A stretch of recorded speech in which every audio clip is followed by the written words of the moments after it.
50 Cent just lit a match, and the internet says Diddy's prison vacation is over. New leaked footage allegedly shows him looking shaken behind bars, and now people are whispering something darker, like he's a target for reasons nobody expected. Everybody thought they knew the story. For weeks, the online narrative was that Diddy was comfortable inside, sipping wine, giving business advice, moving like he still ran the building. That version got repeated like it was fact. But now, this new clip, being tied to 50 Cent, allegedly pushed to outlets like TMZ-style aggregators, has the whole timeline twisting.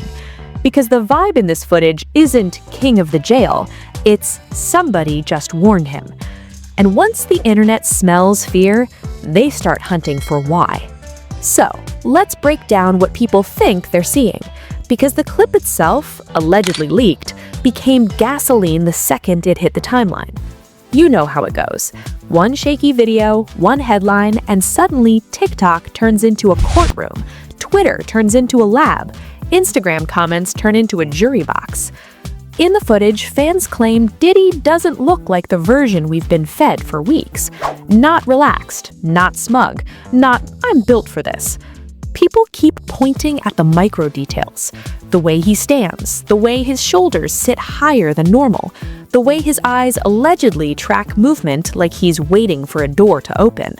And once the internet locks onto a detail, they don't let go. They zoom. You've got folks doing frame-by-frame analysis like they're on some CSI mission, slowing the clip down to 0.25 speed, pausing on blurry moments, and circling shadows like, "Nah, look at that." Then you've got the sound people, the ones claiming they ran voice-matching software on background audio to compare tone shifts. Is it real science? Maybe not, but it sounds convincing, and that's all it takes for a rumor to start walking on its own.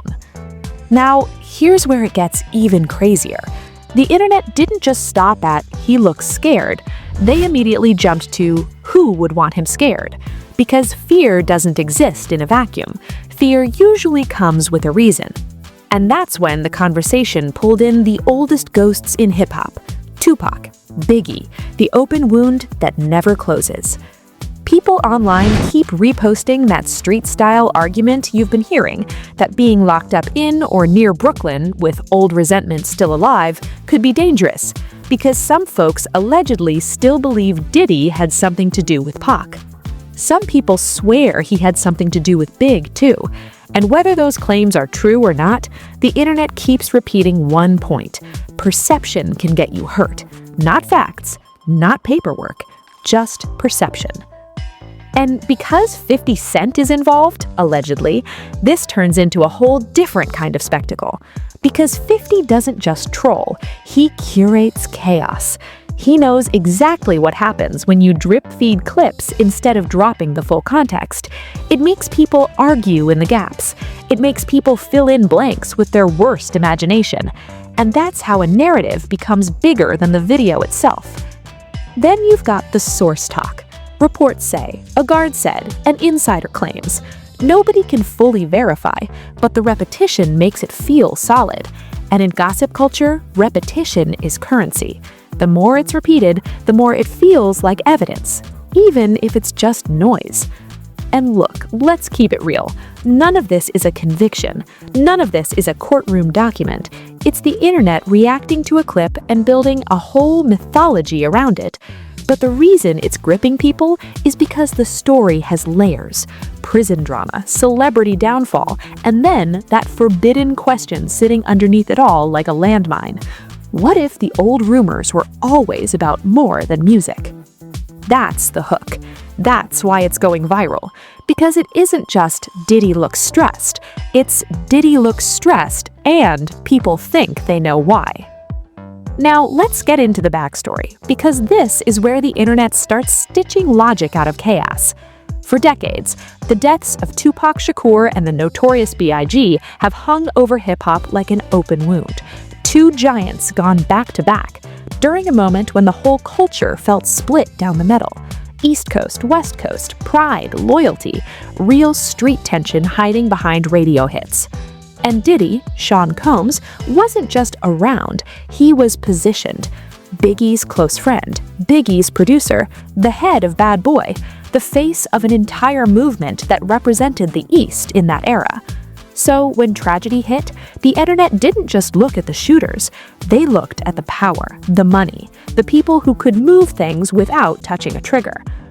Then you've got the Quad Studios story, November 30th, 1994. Tupac shows up to record a guest verse and instead gets robbed and shot 5 times in the lobby. He survives, but the trust? Gone. And the most toxic part is what comes after. The feeling Pac carried that people in that building knew something, that they saw it coming, that they let it happen. Fast forward and you get Gene Deal, who has been vocal for years, pushing the idea that Diddy allegedly knew Pac was going to be taught a lesson over money. Again, allegations, not proven facts, but people cling to it because it sounds like the kind of behind-the-scenes street logic that history is built on. He claims Diddy was in the building watching Biggie because of publishing control, and that while Diddy, Andre Harrell, and Jimmy Henchman were together, the warning about Pac was basically floating in the room. And that's where motive talk gets ugly, because motive doesn't have to be hate. Motive can be business, ego, loyalty, the need to protect a brand, the need to control the narrative. Think about it. If you're running an empire and somebody is embarrassing you publicly, some people believe you don't just ignore it, you respond.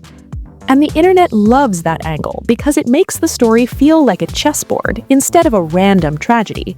They don't want coincidence, they want design. They want a villain. They want a mastermind. And once your name is attached to that kind of myth, it doesn't matter how many times you deny it. The denial becomes part of the story too. Then you've got the Keffe D situation reignites everything. In 2023, Dwayne Keffe Davis gets arrested and charged in connection to Tupac's murder, and suddenly the world is listening again. Then reports about old interviews and claims start circulating, claims that he mentioned Diddy, claims about alleged offers, alleged conversations, and even with officials saying Combs was never considered a suspect, the internet doesn't calm down, because the internet isn't built for calm, it's built for what if. Then you've got the Biggie angle, the warning not to go to LA, the idea that Biggie didn't even want to be there, Kirk Burrow and others claiming Diddy pushed the trip anyway. Again, claims, not court-verified fact, while Gene Deal insists they didn't have enough security, didn't have guns, didn't move like people who understood what kind of heat was waiting. And that hits different, because it paints a picture, not just tragedy, but preventable tragedy. Not just wrong place, wrong time, but why were you even outside that night? Why was the Peterson Museum stop even happening? Why was the night moving like it was a victory lap? So now, bring it back to today. If people already believe your name is connected to the most painful murders in hip-hop history, and you land behind bars, the internet will instantly ask, is this karma? Is this retaliation? Is this unfinished business? That's why that prison clip, real or not, context or not, hits like a bomb. Because the backstory is 100 pounds of dry wood, and all it takes is one spark, and everybody swears they see smoke. But here's the part that really hits different. The human part nobody wants to sit with. Because behind all the headlines, behind all the trolling, behind all the conspiracy threads, there's still a real person in a real cage, in a real environment where fear isn't content. Fear is survival.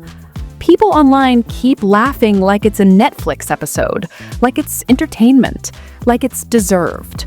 But prison doesn't care about your legacy. It doesn't care about your money the way people think it does. It doesn't care about your brand.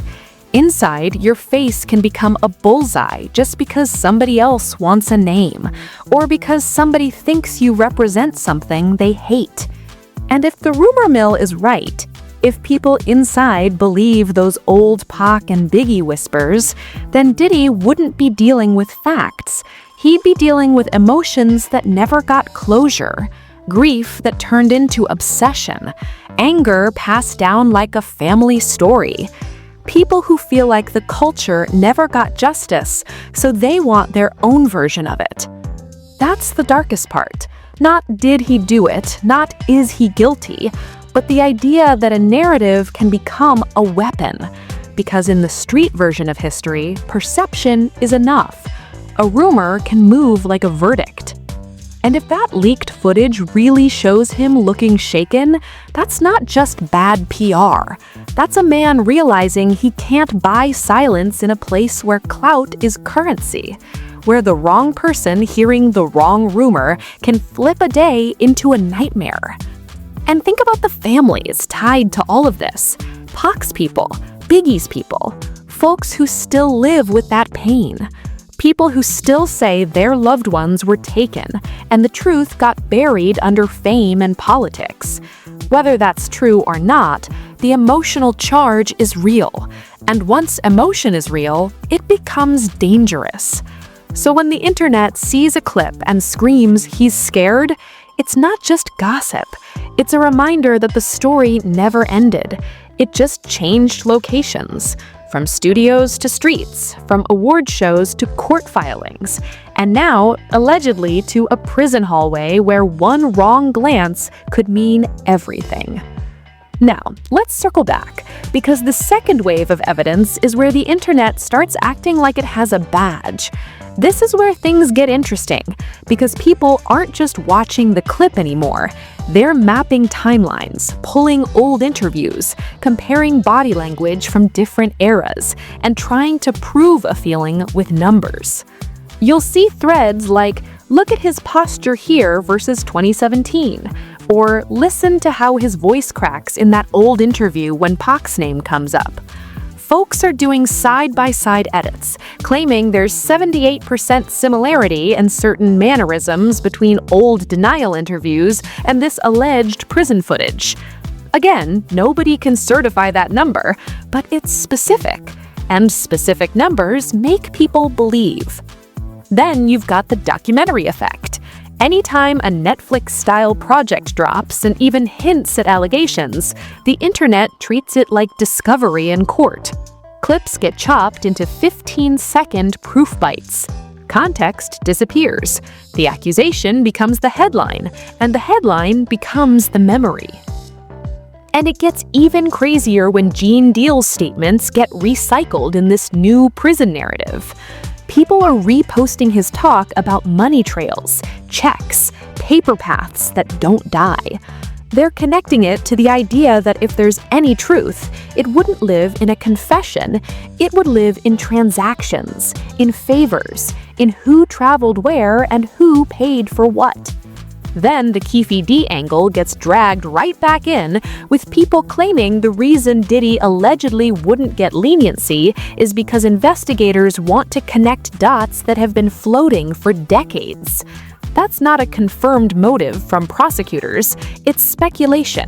But it's the kind of speculation that spreads because it feels like strategy, like the law is playing chess while everyone else plays checkers.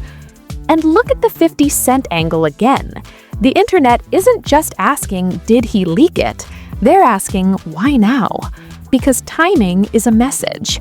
If you leak footage when rumors say someone is comfortable, you're not just sharing content, you're rewriting the public's emotional understanding of what's happening. You're turning he's chilling into he's vulnerable. And vulnerability online is blood sport. The second you look weak, people line up to test it. And that's what fans are suggesting could happen inside too. Again, not verified, but widely discussed.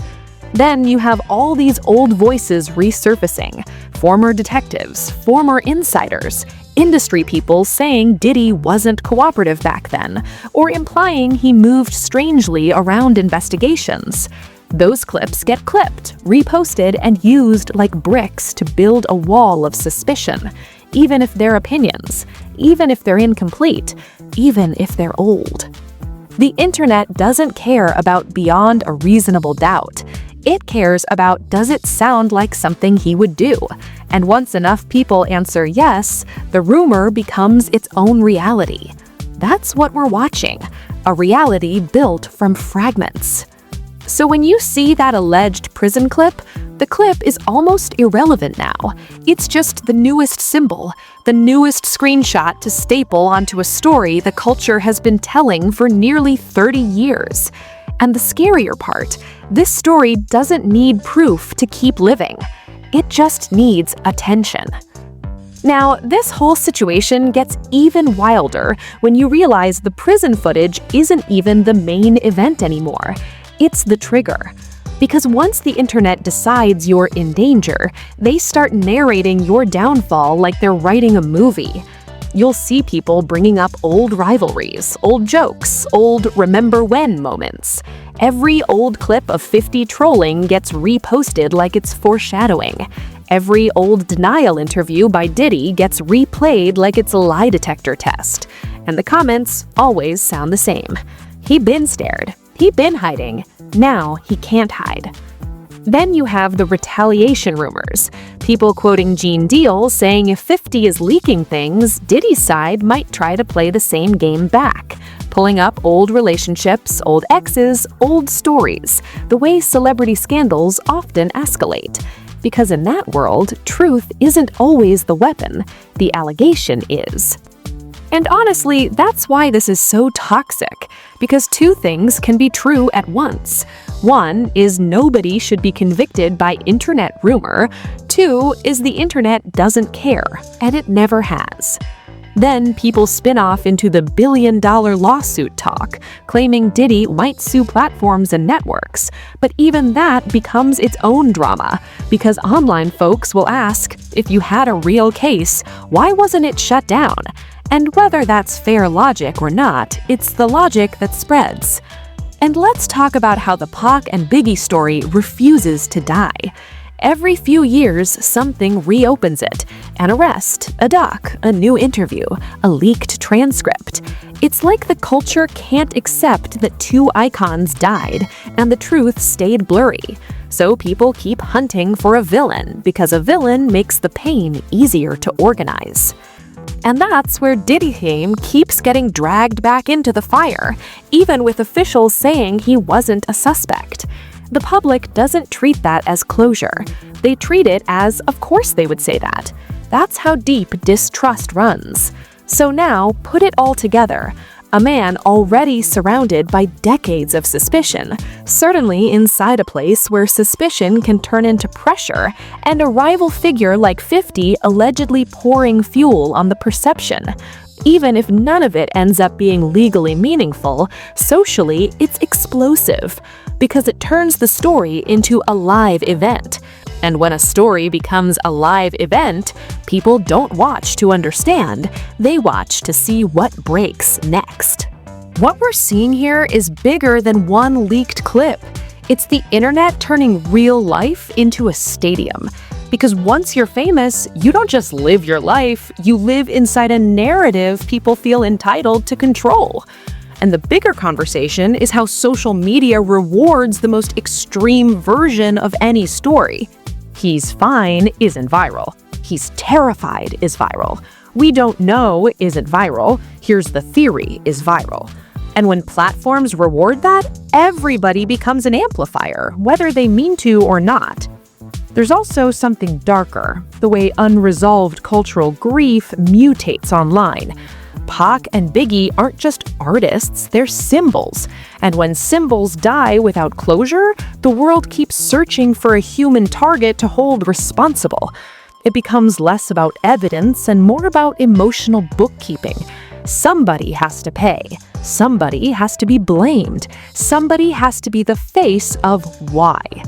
And if you're a celebrity with power, money, and a history tied to those years, the internet will always circle back to you. Not because it's proven, but because it's narratively satisfying. It gives people a villain to point at. And here's the warning in all of this. The more you feed the machine, the more the machine feeds on you. Leaks, reactions, subtweets, documentaries, side interviews. Every drop of content makes the story stronger.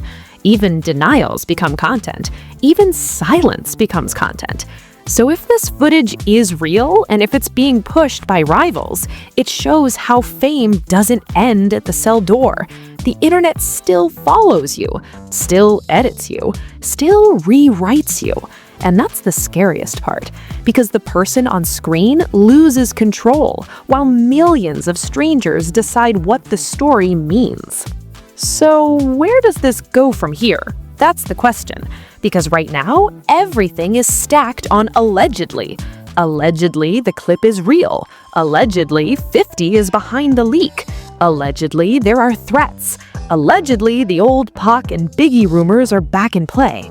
But even if half of it turns out to be smoke, smoke still makes people panic. Smoke still makes people move different. Smoke still changes how the world looks at you. And if you're already surrounded by rumors that never die, then one viral clip can make your reality feel like it's shrinking.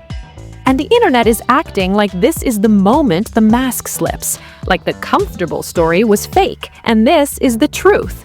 But truth on the internet is a tricky thing. It's not always what happened, it's what people repeat until it feels inevitable. And honestly, the wildest part is how fast the narrative flips. One week it's he's living good, the next week it's ship him out before something happens. That whiplash tells you everything about online culture. It doesn't want stability, it wants escalation. So now we're sitting in the suspense phase, people waiting for the next leak, the next quote, the next source says. Because the story is no longer about evidence, it's about anticipation, and anticipation is addictive. If more footage drops, it'll get dissected again. If no footage drops, the silence will get dissected too. Either way, the machine keeps moving, and Diddy, fair or unfair, is trapped inside a narrative that the internet refuses to let die. Stay locked in, because this story is about to get even crazier. If that leaked prison footage is just the first drop, then more proof clips are coming, more old interviews resurfacing, more people suddenly remembering things. And once that starts, it doesn't stop. Now, I gotta ask you, keep it real with me in the comments. Do you think 50 Cent is allegedly leaking this to control the narrative? Or is he just trolling for sport? And do you think these old Tupac and Biggie rumors are getting dragged back out because people genuinely want justice, or because controversy is profitable? Also, do you think Diddy is actually in danger behind bars, or is the internet exaggerating the fear for clicks? If you want updates the second new footage or new claims hit the timeline, make sure you like the video, hit subscribe, and turn on notifications, because we're covering every twist as it comes out. And share this with somebody who remembers that era, because their take is going to be different than the kids who only know the story from clips. Drop your theory, argue your point, bring receipts if you got them, and remember, online, perception spreads faster than facts. And once it spreads, you can't take it back.